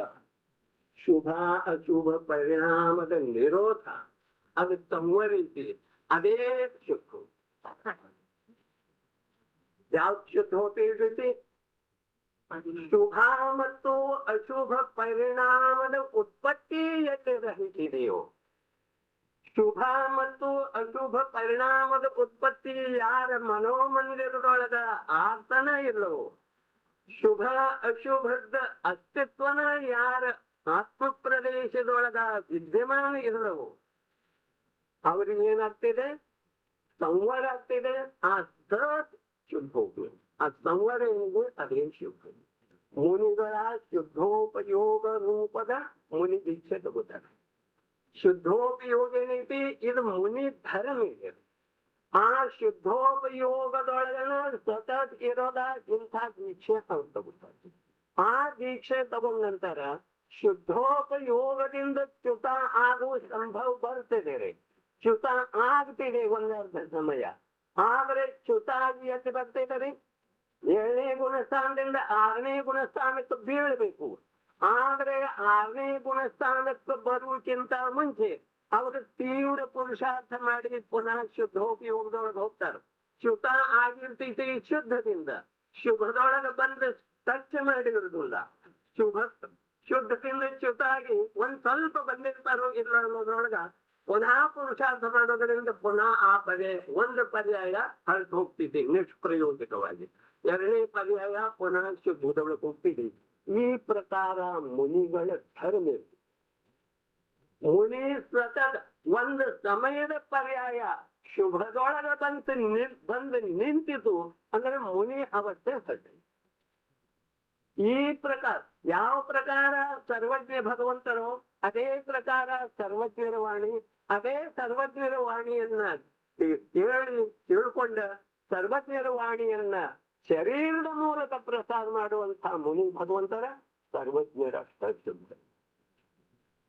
ಈ ಪ್ರಕಾರ ಶುಭ ಮತ್ತು ಅಶುಭದಿಂದ ರಹಿತವಾದಂಥದ್ದು ಯಾವುದಿದೆಯೋ ಅದು ಶುದ್ಧ. ಯಾವುದು ಶುದ್ಧ ಇದೆಯೋ ಅದು ಸಮ್ಯಕ್. ಏನ್ರಿ? ಯಾವುದು ಶುದ್ಧ ಇದೆಯೋ ಅದು ಧರ್ಮ. ಯಾವುದು ಶುದ್ಧ ಇದೆಯೋ ಅದು ಸಮ್ಯಕ್ ದರ್ಶನ. ಯಾವುದು ಶುದ್ಧ ಇದೆಯೋ ಅದು ಸುಖದ ಮಾರ್ಗ. ಯಾವುದು ಶುದ್ಧ ಇದೆಯೋ ಅದು ಮೋಕ್ಷ ಮಾರ್ಗ. ಆದರೆ ಈ ಶುದ್ಧದ ಉತ್ಪತ್ತಿ ಏನು? ಈ ಶುದ್ಧದ ಉತ್ಪತ್ತಿ ಜಡದೊಳಗಾಗುವುದಿಲ್ಲ. ಈ ಶುದ್ಧದ ಉತ್ಪತ್ತಿ ಎಲ್ಲಿ ಚೈತನ್ಯದೊಳಗಾಗ್ತಿದೆ. ಶುದ್ಧದ ಸ್ವೀಕಾರ ಶುದ್ಧದ ಜ್ಞಾನ ಎಲ್ಲಿ ಆಗ್ತಿದೆ? ಚೈತನ್ಯ ಆತ್ಮದಲ್ಲಿ ಆಗ್ತಿದೆ. ಧ್ರುವ ದ್ರವ್ಯದೊಳಗಾಗ್ತಿದೆ. ಜೀವ ಅಸ್ಥಿಕಾಯದೊಳಗಾಗ್ತಿದೆ. ಜೀವ ಅಸ್ಥಿಕಾಯ ಅಂದ್ರೆ ಏನು? ಜೀವಾಸ್ತಿಕಾಯ ಹೇಳ್ತೀವ್ರಿ ನಾವು. ಉದ್ಗಲಾಸ್ತಿಕಾಯ ಶಬ್ದ ಪ್ರಯೋಗ ಮಾಡ್ತೀವ್ರಿ. ಪಂಚಾಸ್ತಿಕಾಯದೊಳಗ ಮಾತು ಬರ್ತೀವಿ. 5 ಅಸ್ಥಿಕಾಯದ ಸಂಗ್ರಹ ಇದ್ಯದ. ಜೀವಾಸ್ತಿಕಾಯ ಉದ್ಗಲಾಸ್ತಿಕಾಯ ಅಂದ್ರೆ ವರ್ಣನೆ ಮಾಡ್ತಾರ್ರಿ. ಜೀವ ದ್ರವ್ಯ ಅದರದ ಅನಂತ ಗುಣ ಮತ್ತ ಅನಂತ ಗುಣದ ನಿರ್ಮಲ ಪರ್ಯಾಯ ಇವು ಮೂರೂ ಸೇರಿ ಯಾವ್ದ ಪ್ರಮಾಣ ಜ್ಞಾನದಿಂದ ವಸ್ತುವಿನ ಸ್ವೀಕಾರ ಆಗ್ತಿದೆಯೋ, ವಸ್ತುವಿನ ವಿದ್ಯಮಾನತೆ ಪ್ರಗಟ ಆಗ್ತಿದೆಯೋ, ವಸ್ತುವಿನ ನಿರ್ಮಲತೆ ಪ್ರಗಟ ಆಗ್ತಿದೆಯೋ ಅದು ಶುದ್ಧ ಜೀವಾಸ್ತಿಕಾಯ. ಆ ಶುದ್ಧ ಜೀವಾಸ್ತಿಕಾಯದ ಯಾವ ಪರ್ಯಾಯ ಆಶ್ರಯ ತಗೋತಿದೆ? ಪರ್ಯಾಯ ಎಲ್ಲೇದ? ಜೀವ ದ್ರವ್ಯದೊಳಗೆ ಯಾವ ಅನಂತ ಗುಣ ಇವೆಯೋ ಆ ಅನಂತ ಗುಣದ ವಿಕಾಸ ರೂಪದಿಂದ ಯಾವ ಸಮಯಕ್ಕೆ ಪರ್ಯಾಯ ಹೊರಡ್ತಾ ಇವೆಯೋ ಆ ಪರ್ಯಾಯ ಅನಾದಿ ಕಾಲದಿಂದ ನಿಮ್ಮ ಬಹಿರ್ಮುಖ ಆಗಿ ಹೊರಡ್ತಾ ಇರುವುದರಿಂದ ಆ ಪರ್ಯಾಯದೊಳಗ ನಿರ್ಮಲತೆ ಇಲ್ಲ. ಇದು ಇಷ್ಟ ಪರಮ ಶುದ್ಧ ಮಾತು ಹೇಳ್ತಾರೆ. ಜೀವ ದ್ರವ್ಯದ ಶ್ರದ್ಧಾ ಗುಣದ ಶುದ್ಧ ಜೀವ ದ್ರವ್ಯದ ಶುದ್ಧ ಶ್ರದ್ಧಾ ಗುಣದ ಇದು ವ್ಯಾಖ್ಯಾನ ಹೇಳಿ ವಿಶೇಷಣೆ ಕೊಡ್ಲಿಲ್ಲ ರೀ. ಅಂದ್ರೆ ಈ ಮಾತಿನ ಕಡೆ ನಮ್ದು ವಿಶೇಷ ಗಮನ ಬೇಕು. ಶುದ್ಧ ಜೀವ ದ್ರವ್ಯ ಅನ್ನಲಿಲ್ಲ, ಜೀವ ದ್ರವ್ಯದ ಶುದ್ಧ ಶ್ರದ್ಧಾ ಗುಣ ಇರಲಿಲ್ಲ. ಶ್ರದ್ಧಾ ಗುಣದ ಕಾರಣ ಅಂತ ಜೀವ ದ್ರವ್ಯದೊಳಗೆ ಎಂದೂ ಮಲಿನತೆ ಬಂದಿಲ್ಲ. ಜೀವ ದ್ರವ್ಯದೊಳಗೆ ಅಭೇದ ರೂಪದಿಂದ ಇರುವಂತಹ ಅನಂತ ಗುಣದೊಳಗೆ ಎಂದೂ ಮಲಿನತೆ ಬರಲಿಲ್ಲ. ಇದು ಒಂದೇ ಸೆಂಟೆನ್ಸ್ದೊಳಗ ಏನೇನು ಹೇಳ್ತಾರ ಆಚಾರ್ಯರು. ಶುದ್ಧ ಜೀವದ್ರವ್ಯಂದಿಲ್ಲ, ಬರೇ ಜೀವದ್ರು. ಅಂದ್ರೆ ನೋಡ್ರಿ, ನಾವು ಈ ತರಾದ ಧರ್ಮದ ಎದುರಿಗೆ ಬಂದ ನಂತರ ಜೀವದ್ರವ್ಯ ಶುದ್ಧ ಇದೆ ಅಂತ ಹೇಳಿ ನಮಗ್ ಹೇಳ್ಬೇಕಾಗಿಲ್ಲ. ಇದು ಆಚಾರ್ಯ ಭಗವಂತರ ಶ್ರದ್ಧಾ ಇದೆ, ಆಚಾರ್ಯ ಭಗವಂತರ ನಿರ್ಣಯ ಇದೆ. ಆಚಾರ್ಯ ಭಗವಂತರು ತಮ್ಮ ಹಾಗೆನ ಯಥಾರ್ಥವಾಗಿ ಎಲ್ಲರನ್ನೂ ತಿಳ್ಕೊಂಡಿದ್ದಾರೆ. ವಾಸ್ತವಿಕವಾಗಿ ಆಚಾರ್ಯ ಭಗವಂತರ ಅವ್ರೇನು ಆಚಾರ್ಯ ಉಮಾಸ್ವಾಮಿ ಭಗವಂತ ತತ್ವಾತ್ಸೂತ್ರ ರಚನೆ ಮಾಡ್ತಾರೆ. ಸಮ್ಯಕ್ ದರ್ಶನ ಜ್ಞಾನ ಚಾರಿತ್ರಾಣಿ ಮೋಕ್ಷ ಮಾರ್ಗ ಅಂತ ಹೇಳಿ ಹೇಳ್ತಾ ಇದ್ದಾರೆ. ಅವ್ರ ಜೀವದ್ರ ವಿಶುದ್ಧಿ ಇದೆ ಅಥವಾ ಇಲ್ಲ, ಅವ್ರಿಗೆ ನಿರ್ಣಯ ಇದೆ ಅಥವಾ ಇಲ್ಲ, ಅವ್ರ ಜೀವದ್ರವ್ಯದೊಳಗಿರುವಂತಹ ಅನಂತ ಗುಣ ಶುದ್ಧ ಇದಾವೆ ಅಥವಾ ಇಲ್ಲ, ಅವ್ರಿಗೆ ನಿರ್ಣಯ ಇದೆ ಅಥವಾ ಇಲ್ಲ. ಸರಿ, ಅಲ್ಲಿಂದ ಚ್ಯುತ ಆದ ನಂತರ ಪರ್ಯಾಯದೊಳಗ ಪರಿಪೂರ್ಣ ನಿರ್ಮಲತೆ ಇದೆ ಅಥವಾ ಇಲ್ಲ, ಅವ್ರಿಗೆ ನಿರ್ಣಯ ಇದ್ದೇನೆ ಇದೆ. ಒಂದು ಪರ್ಯಾಯ ನಿರ್ಮಲ ಮಲಿನ ಕೂಡ ಬರೋ ಸಾಧ್ಯತೆ ಇದೆ. ರಾಗ ಬರ್ತಿದೆ, ಆದ್ರೆ ಆ ರಾಗ ಎಲ್ಲಿ ಬರ್ತಿದೆ? ರಾಗದ ಉತ್ಪತ್ತಿ ಆಗ್ತಿದೆ. ಜೀವದ್ರವ್ಯದೊಳಗ ರಾಗದ ಉತ್ಪತ್ತಿ ಆಗ್ತಿದೆ. ಆ ರಾಗದ ಉತ್ಪತ್ತಿ ಹೇಗಾಗ್ತಿದೆ? ಹೇಗಾಗ್ತಿದೆ? ಆ ರಾಗದ ಉತ್ಪತ್ತಿ ಜೀವದ್ರವ್ಯದ ಪರ್ಯಾಯದೊಳಗಾಗ್ತದೆ. ಜೀವದ್ರವ್ಯದೊಳಗಾಗಲಿಲ್ಲ, ಜೀವದ್ರವ್ಯದ ಗುಣದೊಳಗಾಗಲಿಲ್ಲ, ಆದರೆ ಜೀವದ್ರವ್ಯದ ಪರ್ಯಾಯದೊಳಗ. ಅದರ ಸಲುವಾಗಿ ಇಲ್ಲಿ ಶಬ್ದ ಪ್ರಯೋಗ ಏನ್ ಮಾಡ್ತಾರೆ? ಜೀವದ್ರವ್ಯದ ಶ್ರದ್ಧಾ ಗುಣದ, ಅವು ಜೀವದ್ರವ್ಯನೂ ಶುದ್ಧ ಇದೆ, ಮತ್ತ ಶ್ರದ್ಧಾ ಮೊದಲಾದ ಅನಂತ ಗುಣಗಳನ್ನು ಶುದ್ಧಿವೆ. ಆದ್ರೆ ಅಲ್ಲಿಂದ ಬಂದ ನಂತರ ಆಚಾರ್ಯ ಭಗವಂತರಲ್ಲಿ ಬರ್ತಾ ಇದೆಲ್ಲ ಶುದ್ಧ ಶುದ್ಧ ಶುದ್ಧ ಶುದ್ಧ, ಶುದ್ಧತೆಯಿಂದ ಚ್ಯುತ ಆಗ್ತಾ ಇದ್ದಾರೆ. ಚ್ಯುತ ಆದರೆ ಶುದ್ಧದೊಳಗೆ ಬಂದು ಬೀಳ್ತಾ ಇಲ್ಲ, ಆ ಮಾತು ಬೇರೆ. ಆದರೆ ಶುದ್ಧದಿಂದ ಚ್ಯುತ ಆಗೋದ, ರಾಗದ ಪ್ರವೇಶ ಪರ್ಯಾಯದೊಳಗ ಆಗೋದ ಅವರಿಗೆ ಕಲಂಕಿದೆ. ಆ ಕಲಂಕದ ಪರಿಪೂರ್ಣ ಜ್ಞಾನ ಅವರಿಗಿದೆ. ಅದರ ಸಲುವಾಗಿ ಅವ್ರೇನು ಹೇಳ್ತಾ ಇದ್ದಾರೆ?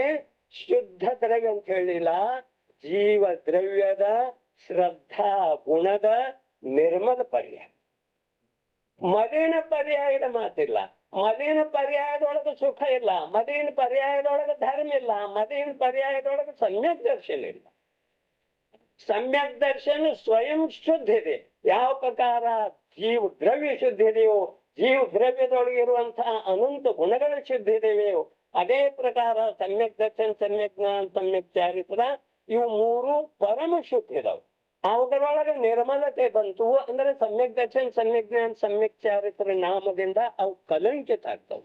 ಅದರೊಳಗೆ ಮಿಥ್ಯಾಜ್ಞಾನ, ಮಿಥ್ಯಾ ದರ್ಶನ, ಮಿಥ್ಯಾಜ್ಞಾನ, ಮಿಥ್ಯಾ ಚಾರಿತ್ರ ಆಗ್ತಿದ್ರಿ. ಈ ಪ್ರಕಾರ ಸಮ್ಯಕ್ ದರ್ಶನ, ಸಮ್ಯಕ್ ಜ್ಞಾನ, ಸಮ್ಯಕ್ ಚಾರಿತ್ರದೊಳಗ ಕಲಂಕ ತಗೊಳ್ಳುವುದಿಲ್ಲ. ಅದರ ಸಲುವಾಗಿ ಯಾವ ಪರ್ಯಾಯ ಹೊರಡ್ತಾ ಇದೆಯೋ ಶುದ್ಧ ಜೀವ ದ್ರವ್ಯದಿಂದ, ಶುದ್ಧ ಗುಣದಿಂದ, ಶ್ರದ್ಧಾ ಗುಣದಿಂದ, ಆ ಪರ್ಯಾಯ ನಿರ್ಮಲಿತ್ತು ಅಂದ್ರೆ ಅಲ್ಲಿ ಧರ್ಮ ಇದೆ. ಆದರೆ ಈ ಪರ್ಯಾಯ ಎಲ್ಲಿಂದ ಹೊರಟು? ಜೀವ ದ್ರವ್ಯದ ಶ್ರದ್ಧಾ ಗುಣದ ಇದರಿಂದ ಈ ನಿರ್ಮಲ ಪರ್ಯಾಯ. ಹಾಗಾದ್ರೆ ನಾವು ಧರ್ಮ ಎಲ್ಲಿ ಮಾಡ್ತಾ ಇದ್ದೇವೆ?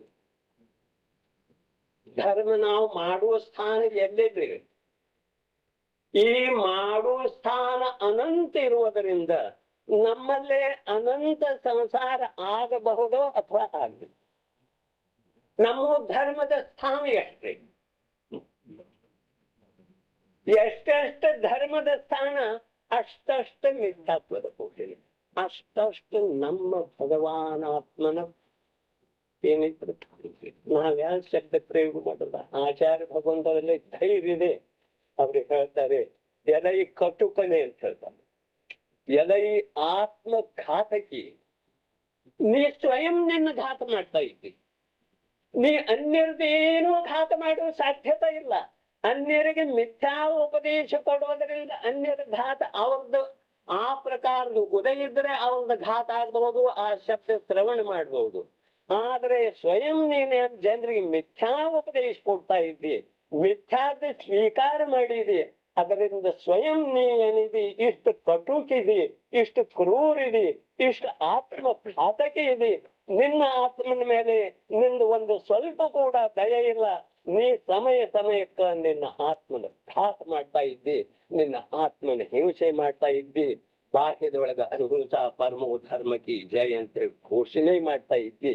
ಇದರಿಂದ ಸಮಾಜ ಮೋಸ ಹೋಗಬಹುದು ಅಂತ ಹೇಳಿ ನೀನೇ ತಿಳ್ಕೊಂಡಿದ್ದಿ. ಇದು ನಿನ್ನ ತಪ್ಪು ಕಲ್ಪನೆ. ಅದರ ಸಲುವಾಗಿ ಇಲ್ಲಿ ಏನ್ ಹೇಳ್ತಾರೆ, ಒಂದು ದ್ರವ್ಯ ಅಂದ್ರೆ ಪ್ರದೇಶದ ಭಿನ್ನತೆಯಲ್ಲಿದೆ.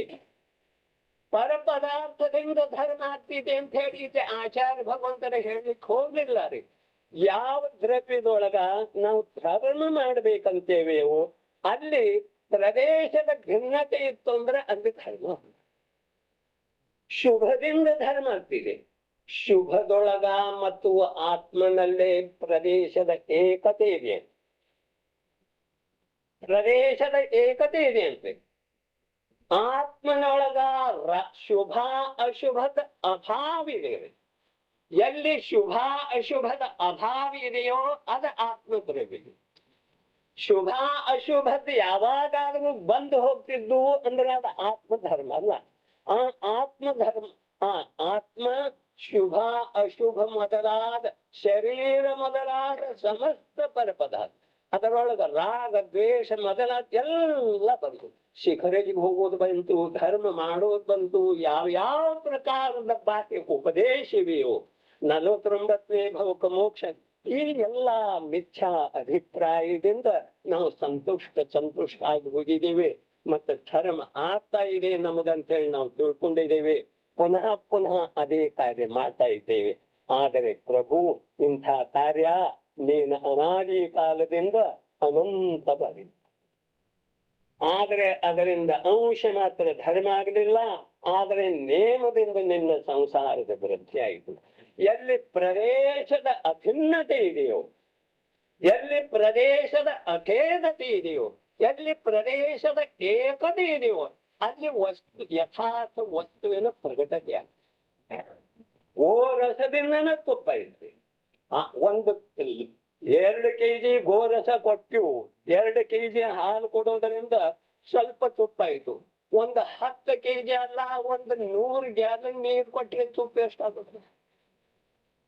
ಯಾಕಾಗಲಿರದು?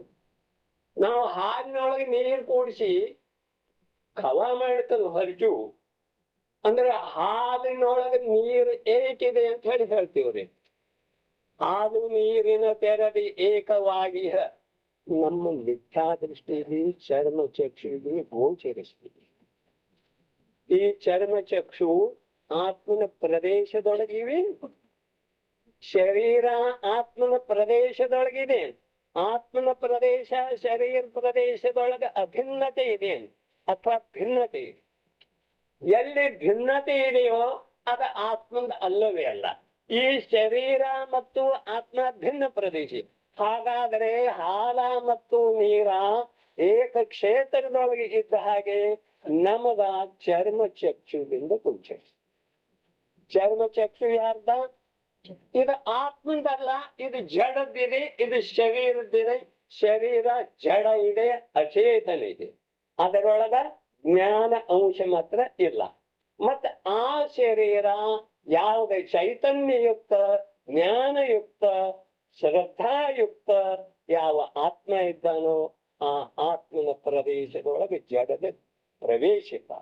ಹೀಗಾಗೋದ್ರಿಂದ ಹಾಲ ಮತ್ತು ನೀರ ಏಕ ಕ್ಷೇತ್ರದೊಳಗೆ ನಮಗ ಚರ್ಮ ಚಕ್ಷುಗಳಿಂದ ಗೋಚರಿಸ್ತಾ ಇಬ್ಬರನ್ನು ಕೂಡ ಜ್ಞಾನ ಚಕ್ಷುವಿನಿಂದ ನಾವು ನೋಡಿದ ನಂತರ ಹಾಲು ಭಿನ್ನಿದೆ, ನೀರು ಭಿನ್ನಿದೆ. ಹೇಗೆ ಅಂದ್ರೆ ನಮ್ಗೆ ವ್ಯವಹಾರದಿಂದ ಕೂಡ ಕಂಡು ಬರ್ತದೆ. ಹಾಲಿನೊಳಗೆ ನಾವು ಎಷ್ಟು ನೀರು ಸೇರಿಸಿರ್ತೀವಿಯೋ ಅಥವಾ ಸ್ವಯಂ ಹಾದ ಸ್ವಯಂ ನೀರು ಮಿಶ್ರಿತ ಇದೆಯೋ, ಹಸುವಿನ ಕೆಚ್ಚಲದಿಂದ ಬರುವಂತಹ ಹಾಲು 20% ಇದೆ, ನೀರು 80% ಇದೆ ಅದರೊಳಗೆ. ಆ 80%ಕ್ಕೆಲ್ಲ ನಾವು ಅಜ್ಞಾನದಿಂದ ಹಾಲು ಅಂತ ಹೇಳಿ ಸ್ವೀಕಾರ ಮಾಡ್ತೀವ್ರಿ. ಆದರೆ ಜ್ಞಾನಿಗಳ ಅದಕ್ಕೆ ಹಾಲು ಅಂದಿಲ್ಲ ರೀ. ಅವ್ರೇನ್ ಮಾಡ್ತಾರು, ಆ ನೀರಿನ ಅಂಶ ಕುದಿಸಿ ತೆಗಿತಾರ್ರಿ. ಕುದಿಸಿ ತೆಗೆದ ನಂತರ ಅದು ಖವಾ ಆಗ್ತೈತ್ರಿ. ಖವಾ ಅದೇನೈತಿ? ಅದ ಹಾಲು. ಒಂದ್ ನೀರ್ ಏನ್, ಆ ಖವವನ್ನು ಹಿಂಡಿ ತೆಗೆದರೆ ನೀರು ಹೊರಟಿದೇನ್ರಿ ಪಾಪ ಅಂದ್ರೆ ನೀರಿದೆ. ನೀರ ಯಾವುದೇ ತನ್ನ ಅಸ್ತಿತ್ವದೊಳಗಿಲ್ಲೋ ಯಾವ ವೇಳೆದೊಳಗ ಸಮ್ಯಕ್ ದರ್ಶನ ಆಗ್ತಿದೆ ಆ ಶುದ್ಧ ಜೀವ ದ್ರವ್ಯದ ಶ್ರದ್ಧಾಗುಣದ ಯಾವ ನಿರ್ಮಲ್ ಪರ್ಯಾಯ ಹೊರಟಿದೆಯೋ ಆ ನಿರ್ಮಲ್ ಪರ್ಯಾಯದೊಳಗ ರಾಗ ದ್ವೇಷ ಸಂಪೂರ್ಣ ಮೂರ್ ಲೋಕೆಲ್ಲ ಇದೆಯೇನು? ಒಂದು ಸಮಯದ ನಿರ್ಮಲ ಪರ್ಯಾಯ ಇದೆ. ಆ ನಿರ್ಮಲ ಪರ್ಯಾಯದೊಳಗ ನಮಗ ಗೋಚರಿಸುತ್ತಿರುವಂತ ಯಾವ ನಮ್ಮ ಅಂತ ಹೇಳಿ ತಿಳ್ಕೊಂಡಿದೀವು ಆ ವಸ್ತು ಎಲ್ಲ ಒಂದು ಸಮಯದ ನಿರ್ಮಲ ಪರ್ಯಾಯದೊಳಗೆ ಇವೆ. ಇಲ್ಲದೆ ಹೋದರೆ ಅವು ನಮ್ದು ಹಾಗಂತೆ. ನಮ್ದು ಅನ್ನೋದ ಇದು ಮಿಥ್ಯ. ಅನ್ನೋದು ಸುಲಭ ಅನ್ನೋ ಭಾವ ಯಾವುದು ಉತ್ಪತ್ತಿ ಆಗ್ತಿದೆಯೋ ಎಲ್ಲಿ ಉತ್ಪತ್ತಿ ಆಗ್ತಿದೆಯೋ ಯಾವ ಆತ್ಮ ಪ್ರದೇಶದೊಳಗೆ ಉತ್ಪತ್ತಿ ಆಗ್ತಿದೆಯೋ ನನ್ನದನ್ನು ಭಾವ ಆ ಭಾವದ ಫಲ ಮಾತ್ರ ನನ್ನ ಆತ್ಮ ಭೋಗಿಸಬೇಕು. ಇದು ಆತ್ಮನಿಗೂ ಗೊತ್ತಿಲ್ಲ, ನನ್ನ ಮುಗಿದ. ಹೀಗಾಗಿ ನಮ್ಮ ಸಂಸಾರದಲ್ಲಿ ಆ ಫಲ ಯಾರು ಭೋಗಿಸೋದು? ಇದು ವಸ್ತು ನಮ್ದು. ಸಾಮಾನ್ಯವಾಗಿ ಮಾತಿದ್ದೇವೆ, ಆದ್ರೆ ಅಂತರಂಗ ಪೂರ್ವಕ ಇದರ ಸಲುವಾಗಿ ಇನ್ನೊಬ್ಬರು ಕೂಡ ಹೋರಾಟ ಮಾಡಿದ್ರು. ಸಾಮಾನ್ಯ ಹೇಳಬಹುದು ವ್ಯವಹಾರದಿಂದ ಇದು ವಸ್ತು ನಂದು, ಈ ವಸ್ತು ನಂದಿದೆ, ಇದರ ಮೇಲೆ ನಮ್ದು ಗುರ್ತಿದೆ, ಇದು ನಿಂದ ಅಂತ ಹೇಳಿ ಹೊರಟಿ ನಾವು ಪೊಲೀಸ್ ಠಾಣೆಗೆ ಹೋದ್ವು ಅಂದ್ರೆ ಇದರದ ಫಲ ಯಾರಿಗೂ ಸಿಗುತ್ತದೆ?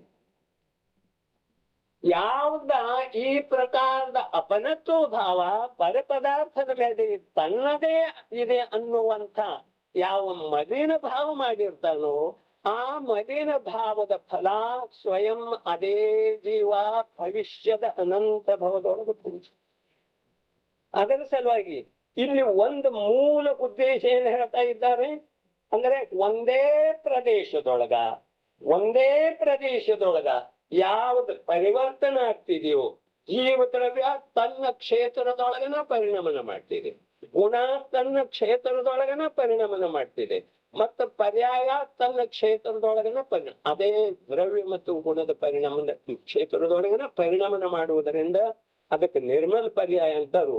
ಅದನ್ನ ಬಿಟ್ಟು ಪರಿಣಾಮನ ಮಾಡೋದರಿಂದ ಆ ಪರ್ಯಾಯ ಏನೈತಿ? ಮಲಿನ ಪರ್ಯಾಯ. ಹಾಗಾದ್ರೆ ಈಗ ನಮ್ದು ಪ್ರಶ್ನೆ ಇಷ್ಟೆಲ್ಲ ಉಪಸ್ಥಿತಿ ಯಾವ್ದಕ್ಕೆ ಮಾಡ್ತು? ಕಡ್ಡಿ ಪೆಟ್ಟಿಗೆ ಸಲುವಾಗಿ. ಈ ಕಡ್ಡಿ ಪೆಟ್ಟಿಗೆ ಮಕ್ಕಿದೆ, ಕಡ್ಡಿ ಪೆಟ್ಟಿಗೆ ಒಂದು ಮಕ್ಕಳ ಗಂಧಕ ತಗಲಿದ್ದೀರಿ, ಮತ್ತ ಒಳಗ ಕಡ್ಡಿ ಇವೆ, ಅದಕ್ಕ ಗಂಧಕ ಹಂಚಿಸಿದ. ಆ ಕಡ್ಡಿಯನ್ನು ಎಳೆದ ಅದರ ಮೇಲೆ ಘರ್ಷಣೆ ಮಾಡುವುದರಿಂದ ಅಗ್ನಿಗೆ ಉತ್ಪತ್ತಿ ಆಗ್ತಿದೆ. ಹೌದ್ರೆ ಇದು ದೃಷ್ಟಾಂತ ಇದೆ.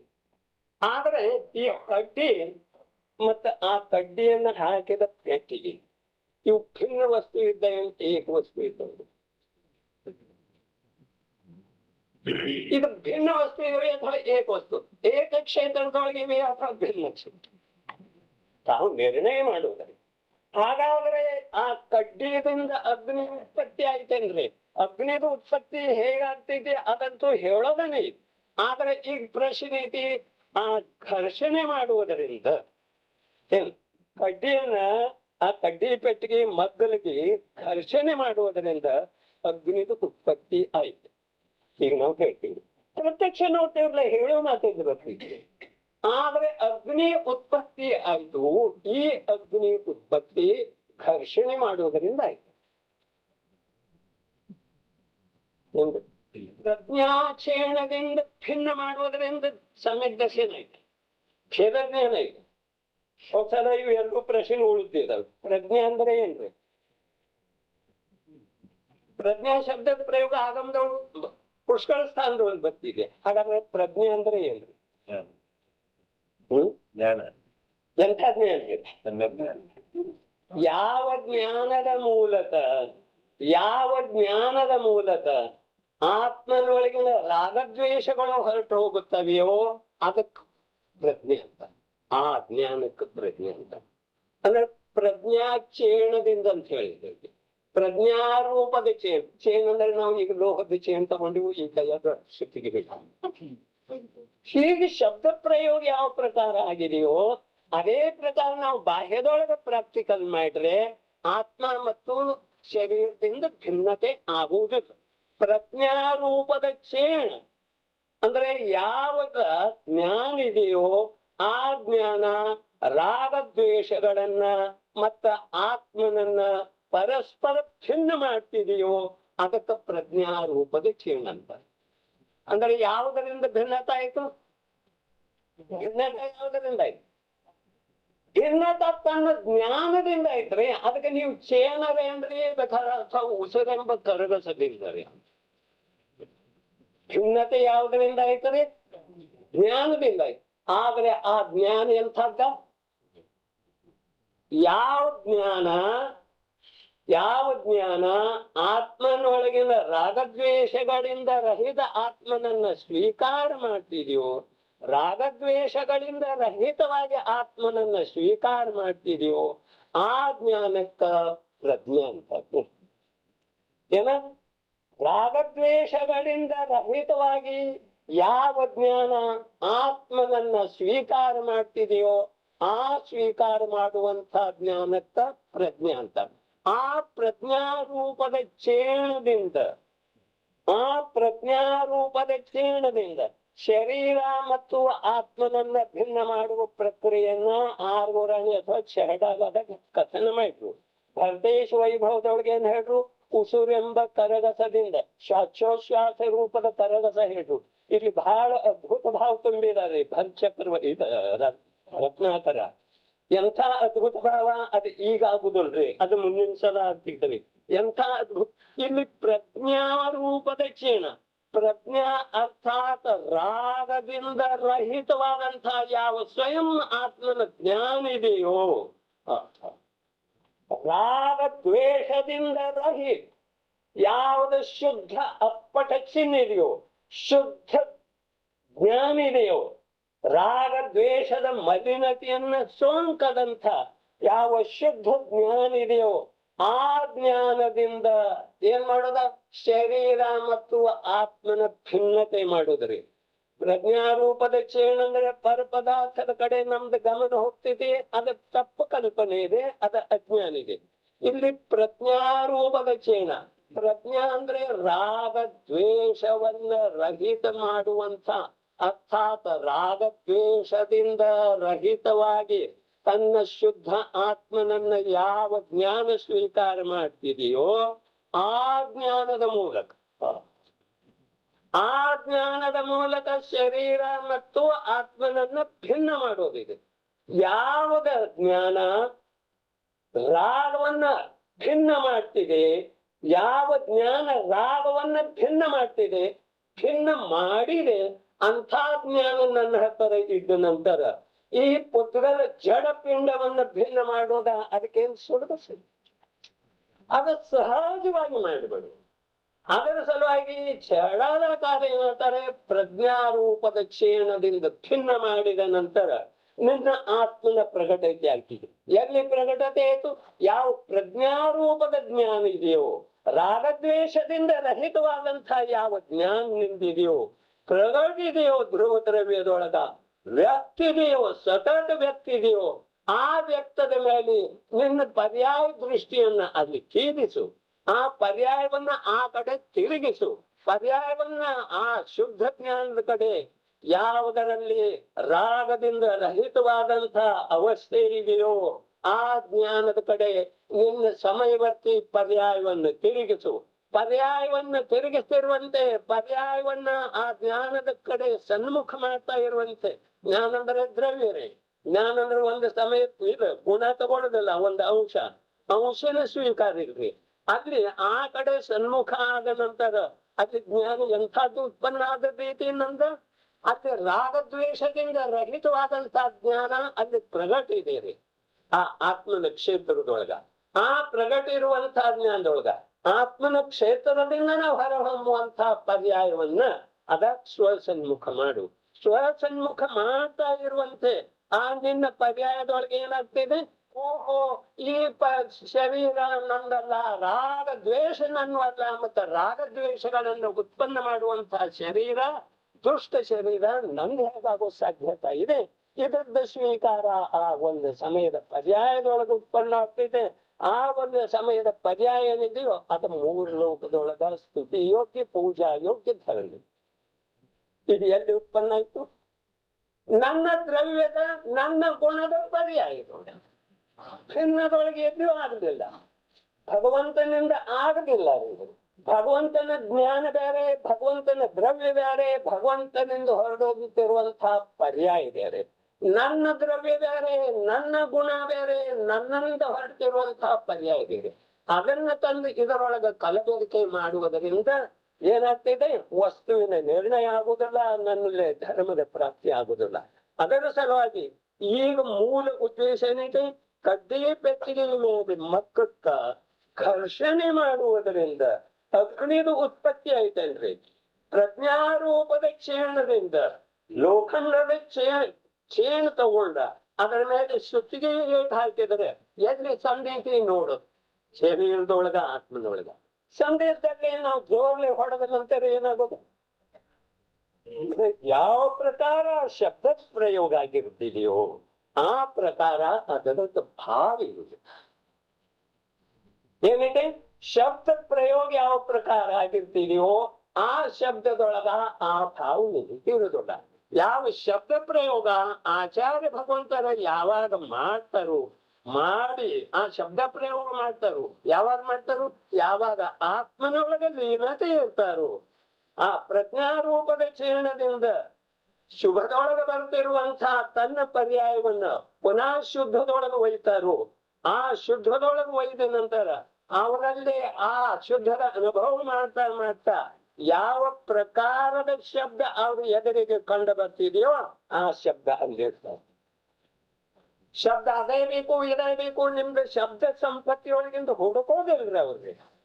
ಅವರಲ್ಲಿ ಯಾವ ಶಬ್ದ, ಯಾವ ಪುತ್ರನ ಪರಮಾಣು ಬರ್ತಿದೆಯೋ ಅಥವಾ ಉಪದೇಶ ಮಾಡುವಂತಹ ಭಾವಲಿಂಗಿ ಸಂದರ್ಭದಲ್ಲಿ ಯಾವ ಭಾಷಾ ವರ್ಗನ ಹೊರಟಿದೆಯೋ ಆ ಭಾಷಾ ವರ್ಗದೊಳಗೆ ಯಾವ್ಯಾವ ಅಕ್ಷರ, ಯಾವ್ಯಾವ ಶಬ್ದ ಆಗ್ತಾವೋ ಆ ಶಬ್ದದನ್ನು ನಾವು ಹಚ್ಚಿದೆವು ಅಂದ್ರೆ ಆಚಾರ್ಯ ಭಗವಂತ ಹೃದಯದೊಳಗ ಇಂದ ಜೀವಂತ ಜ್ಯೋತಿಯಾಗಿ ಇರುತ್ತಿರುವಂತಹ ಧರ್ಮ ನಮ್ದ ಹಸ್ತಗತ ಆಗುತ್ತದೆ. ಆ ಶಬ್ದದ ಮಾಧ್ಯಮದಿಂದ ನಾವ ಯಾವ ಶಬ್ದ ಪ್ರಯೋಗ ಆಗಿದೆಯೋ ಆ ಶಬ್ದವನ್ನ ತಗೊಂಡ ಎಲ್ಲಿ ತನಕ ಹೋಗ್ಬೇಕು?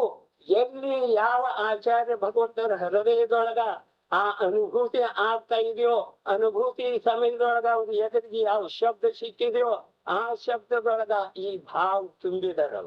ಇಷ್ಟ ನಾವ ಅದರ ತನಕ ಹೋಗ್ಯವು ಅಂದ್ರೆ ನಮಗ ಆ ಜ್ಞಾನಿನ ಭಾವ ಭಾಷಣ ಇಲ್ಲದೆ ಇದ್ರೆ ಜ್ಞಾನಿನ ಭಾವ ಭಾಷೆ ನಮಗ ಅವಶ್ಯಕ. ಇದು ತೀರ ಸುಲಭ ಇದೆ, ಕಠಿಣ ಇಲ್ಲ. ಇದರಷ್ಟು ಸುಲಭ ವಸ್ತು ಮೂರು ಲೋಕದೊಳಗೆ ಇನ್ನೊಂದು ಯಾವುದೂ ಇಲ್ಲ. ಜೀವ ದ್ರವ್ಯದ ಕ್ಷೇತ್ರದೊಳಗ ಇರುವಂತಹ ಯಾವ ಅನಂತ ಗುಣ ಇವೆ ಆ ಅನಂತ ಗುಣದ ಕ್ಷೇತ್ರದೊಳಗನ ಕ್ಷೇತ್ರದಿಂದ ಹೊರಡುವಂತಹ ಯಾವ ಪರ್ಯಾಯ ಇವೆ ಆ ಒಂದು ಪರ್ಯಾಯವನ್ನ ಅದೇ ಜೀವ ದ್ರವ್ಯದ ಸನ್ಮುಖ ಮಾಡೋದ ಇಷ್ಟ ಕಾಲಿದೆ. ಇದು ಒಂದು ಜ್ಞಾನದ ಮೂಲಕನ ಆಗ್ತಿದೆ, ಬಾಕಿ ಯಾವ ಕ್ರಿಯೆಯಿಂದ ಆಗುವುದಿಲ್ಲ. ಆ ಜ್ಞಾನದ ಮೂಲಕ ನಮ್ಮ ಜ್ಞಾನದ ಯಾವ ಸಮಯಕ್ಕೆ ಪರ್ಯಾಯ ಹೊರಡ್ತಾ ಇದೆಯೋ, ಅನಂತ ಗುಣದ ಸಮಯಕ್ಕೆ ಯಾವ ಪರ್ಯಾಯ ಹೊರಡ್ತಾ ಇದೆಯೋ, ಜ್ಞಾನ ಗುಣ ತಗೋರಿ ಅಥವಾ ಶ್ರದ್ಧಾ ಗುಣ ತಗೋರಿ, ಆ ಶ್ರದ್ಧಾ ಗುಣದ ಅಥವಾ ಜ್ಞಾನ ಗುಣವನ್ನ ಧ್ರುವ ದ್ರವ್ಯದ ಸನ್ಮುಖ ಮಾಡಲಿ ಒಂದು ಸಮಯವೇ. ಧ್ರುವ ದ್ರವ್ಯದ ಸನ್ಮುಖ ಮಾಡ್ತಾ ಇರುವಂತೆ ಆ ಪರ್ಯಾಯದೊಳಗ ಯಾವ ಅನಾದಿಯ ಕಾಲದಿಂದ ಮಲಿನತೆ ದುಃಖ ತುಂಬಿಕೊಂಡಿತ್ತು, ವ್ಯಕ್ತ ಆಗ್ತಿತ್ತು, ಆ ಮಲಿನತೆಯ ಸ್ಥಾನದೊಳಗ ನಿರ್ಮಲತೆ ಅರ್ಥಾತ್ ಧರ್ಮ ರೂಪ ಸುಖ ರೂಪದ ಸಮ್ಯಕ್ ದರ್ಶನ ಪ್ರಾಪ್ತ ಆಗ್ತಿದೆ. ಈ ಪ್ರಕಾರ ಇದೆಲ್ಲ ಎಲ್ಲಿದೆ? ಒಂದೇ ಕ್ಷೇತ್ರದೊಳಗೆ ಒಂದೇ ದ್ರವ್ಯದ ಒಂದೇ ಗುಣದ ಒಂದೇ ಕ್ಷೇತ್ರದಿಂದ ಹೊರಡುವಂತಹ ಪರ್ಯಾಯದೊಳಗೆ ಸಂಭವಿಸಿದ್ದೀರಿ ವಿನಃ ಅನ್ಯ ಕ್ಷೇತ್ರದೊಳಗ, ಅನ್ಯ ಪದಾರ್ಥದೊಳಗ, ಅನ್ಯ ಕಾಲದೊಳಗ ಇದ ಆಗುವುದಿಲ್ಲ. ದ್ರವ್ಯ ಗುಣ ಪರ್ಯಾಯ ಮತ್ತು ದ್ರವ್ಯ ಕ್ಷೇತ್ರ ಕಾಲ ಭಾವ ಇವೆಲ್ಲ ಏಕಾಗ್ಬೇಕು. ಇವತ್ತದ್ದು ಮುಂದೆ ಹೇಳೋದು ಮುಂದೆ ಏನ್ ಮಾಡೋದು ಆಗ್ತಾ ಇಲ್ಲ.